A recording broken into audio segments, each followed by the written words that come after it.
Hello viewers, অনেকেই আমার কাছে জানতে চান ভাই চেন্নাই সিএমসি হসপিটাল যাওয়ার পর কিছু জিনিসের দরকার হলে কোনো জিনিসের দরকার হলে কোথায় গিয়ে মার্কেটটা করব। আসলে আপনারা যারা নতুন চেন্নাই সিএমসি হসপিটালে যাবেন চিকিৎসার জন্য, আপনারা হয়তো দেশ থেকে যাওয়ার সময় হাঁড়ি পাতিল এগুলা নিয়ে যান না, বা রান্না করার কোনো জিনিস নিয়ে যান না। ওখানে বাসা নিয়ে তারপর কীভাবে রান্না করবেন কী করবেন না করবেন হয়তো অনেকে জানেন না, জানতে চান।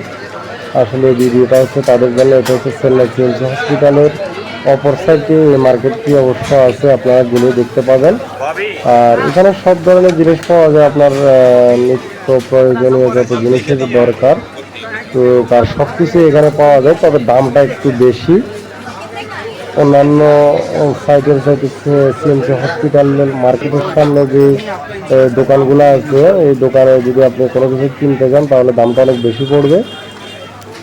এখানে যত মানুষ দেখতে পাচ্ছেন আপনারা, তার মধ্যে 95% মানুষ হচ্ছে গিয়ে আপনার এরা চিকিৎসার জন্য আসছে। এক একটা মানুষ এক একজনের সাথে আসছে, অর্থাৎ রুগী এবং তার আত্মীয় স্বজন মিলে একটা রুগীর সাথে একজন বা দুজন করে আত্মীয় স্বজন আসে এখানে।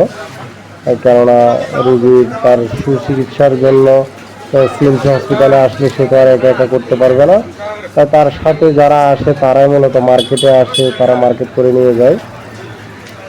আর এখানকার বেশিরভাগ মানুষই হচ্ছে এরা কিন্তু চেন্নাইয়ের না, এখানে বেশিরভাগ মানুষ হচ্ছে বাংলাদেশ এবং ইন্ডিয়ার অন্য আদার